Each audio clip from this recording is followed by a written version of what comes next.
Hindi biro yon. Ayan.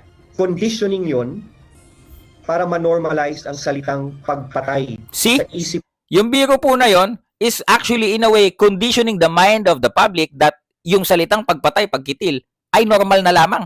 Kayo ho, kung tuwid pa ang mga values ninyo, tama ba yon? Kaibigan, magandang umaga po sa inyo lahat. Pagkatapos nga po ng pahayag ni dating Pangulong Duterte, mga kaibigan, the disappointing statement, nakikitil daw po ng 15 senador para daw po yung kanyang mga senador sa ticket niya ay makapasok lahat, mga kaibigan. Ito po ang pahayag ng ilan sa mga kongresista. Pakinggan po natin ito courtesy of UNTV News. Let's go. Tinuligsa ni House Assistant Majority Leader Tingog Party List Representative Jude Asidre ang pahayag ni dating Pangulong Rodrigo Duterte sa mga senador. Okay. Ginawa ng dating punong ehekutibo ang pahayag sa proclamation rally ng pinangungunahang political party, ang PDP Laban. Marami kasi sila. Ano dapat ang gawin natin? Natin yung mga senador ngayon para mabakante. See? Tapos yung tao po palakpakan, I don't understand. 'Di ba? Kayo po mga DDS, bakit po kayo nagpapalakpakan sa ganyang statement? It is in a way conditioning the mind of the people that saying those things, murder, pagpatay, pagkitil ng buhay, magiging normal na lang at katanggap-tanggap. 'Di ba? Ano po it is in a way of conditioning the people's mind na okay lang pala magsalita ng ganyan. Paano po pag may mga nanonood sa inyo mga may mga psychopath, 'di ba? Kagaya sa US, 'di ba? Yung mga extremists. Paano kapag may idol sa inyo tapos naniwala, akala seryoso kayo? 'Di ba? Kaya sasabihin ni Bato, ay biro lang 'yan, hindi naman na kayo nasanay. Men, hindi ka po pwedeng lagi na lang magtago sa salitang biro, lalo na kapag po pagpatay ang pinag-uusapan. Senator Bato naman. I know you can do better than that. 'Di ba ho? Lagi na lang nagtatago sa salitang biro lang. Ay naman, hindi nyo naman kilala si former president. Hindi nga po ganun eh. 'Di ba nakakalungkot po kung maging normal na lang ang ganyan. 'Di ba? Magbiro tayo ng papatayin ng mga lingkod bayan natin, mga halal ng taong bayan. Excuse me. Makapay tayo ng mga 15 na senador. Pasok na tayo lahat.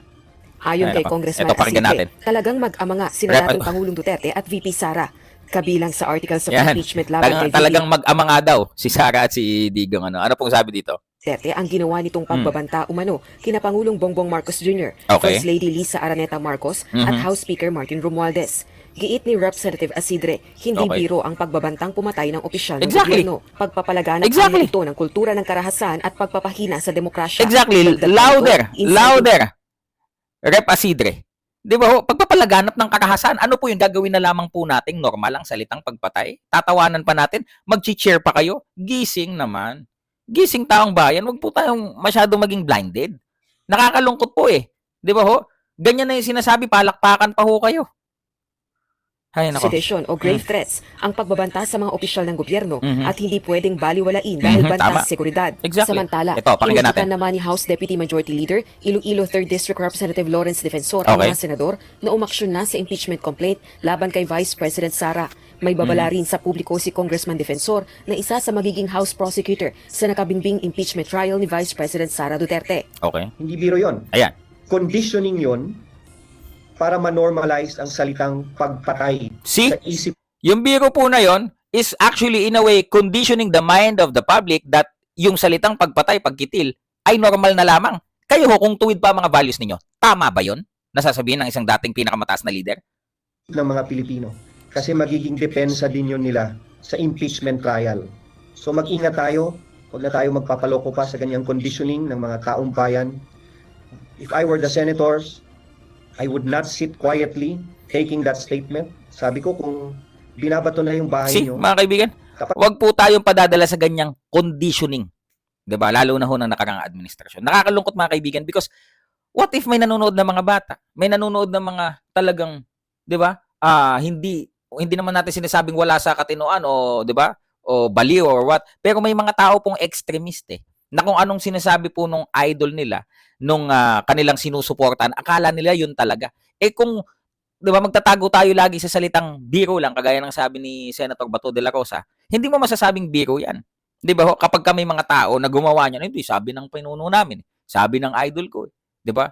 Akin naman dahil naniniwala ako sa kanya, dati siyang opisyal, akala namin okay lang. 'Di ba ho? 'Yun po yung sinasabi natin. gumising na kayo at tumindig na kung ano yung dapat gawin under the Constitution. And that is to proceed with trial, proceed forthwith with trial. Ayon pa kay Representative Okay. Defensor, marami ng batikang abogado ang nagpahayag Yan. ng So kagustuhang about tumulong impeachment sa na to. So yun mga kaibigan, kasi nakakapanghina po na manood ng balita na ilan po sa mga kaalyado, specifically ito pong si Senator Bato de la Rosa, kilala naman po natin talagang taga-suporta siya ni dating Pangulong Duterte, na sa halip na po na sanay itama sa mata ng mga mamamayang Pilipino, yung ganong naging mga pahayag ni Pangulong Duterte, nagtatago lang lagi sa salitang, biro lang kayo naman, sineseryoso nyo agad.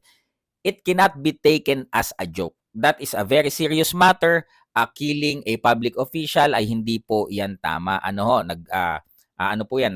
I-invite ng karahasan, ng kaguluhan, inciting to sedition din mga kaibigan. Hindi po natin kontrolado ang kaisipan ng mga mamamayan. Baka po pag yan na ang lagi pong naging mamutawi sa labi ng ating mga pinuno ng bayan, baka yan na po ang paniwalaang realidad, lalo na ng ating mga kabataan. Pilipinas, gumising po tayo. Pababayaan po ba nating isa na namang ganitong estilo ang mamayagpag sa gobyerno ng Pilipinas? Tayo pong lahat ay magmasid. Alam ko pong alam niyo yan. 'Di ba ho? May mga isip na po kayo. 'Di ba ho? I am glad that it was already stated because mas nakilala natin na kung sino ba dapat yung mga hindi na natin dapat paupuin sa pwesto. Malapit na naman po ang halalan. Be very careful. This matter is very, very serious. Nasa atin pong mga kamay ang kinabukasan ng ating mga anak at ng ating mga susunod pang salinlahi. Maging matalino po tayo. Ako po Silver Voice TV. Magandang umaga po sa inyo lahat.